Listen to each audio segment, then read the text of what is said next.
Magandang araw guys, meron tayong CPU dito na lilinisin. So bibigyan ko kayo ng konting tips paano maglinis nito. Mabilisan lang guys, hindi na natin kailangang kalasin masyado yung laman loob, pero bubuksan natin to. Ayan guys, so binuksan ko na guys. So ito, umpisa natin, napakadumi no, puro gabok. So ang tips ko sa inyo guys, kung gagamit kasi ako ng blower saka brush, ang tips ko sa inyo, pag blower gagamitin nyo, itong pan na to, lagyan nyo siya ng stopper. Saka itong mga pan, bali tatlo yung pan nito. Ito pa yung isa, lagyan nyo ng stopper, huwag nyo siyang hayaang umikot. Kasi kita nyo mangyari niyan, pag wala stopper yan, umikot yung pan. So pag hinayaan nyo siyang i-blower na umiikot to, so possible masira to.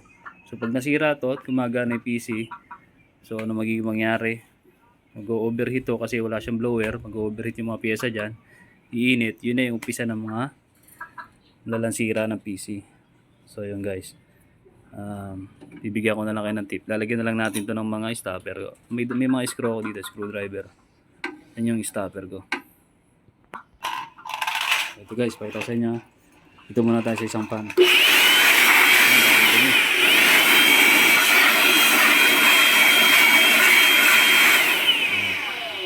Dapat steady to kasi pag gumagalaw to, possible masira yan eh.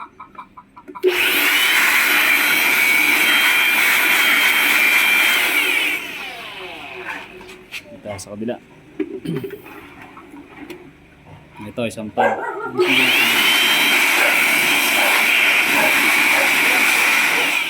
Teka lang,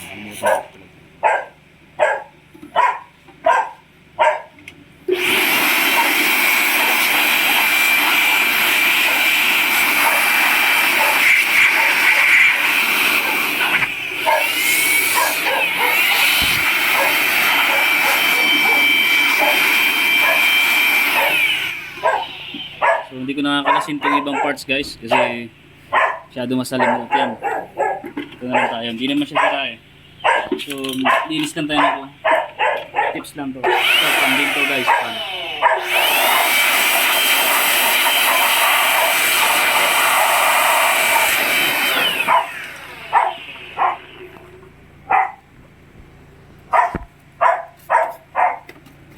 So konting brush lang.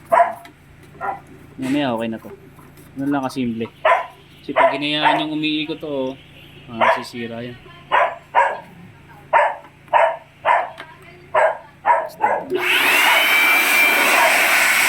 Wala naman kayong screwdriver, pwede nyo naman siyang hawakan para wag lang umiikot.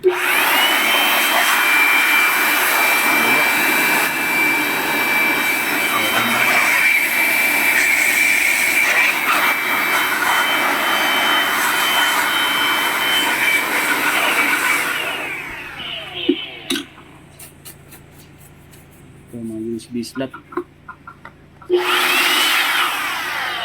The best talaga kung meron kang blower na katulad nito. Buga talaga yung mga gabok.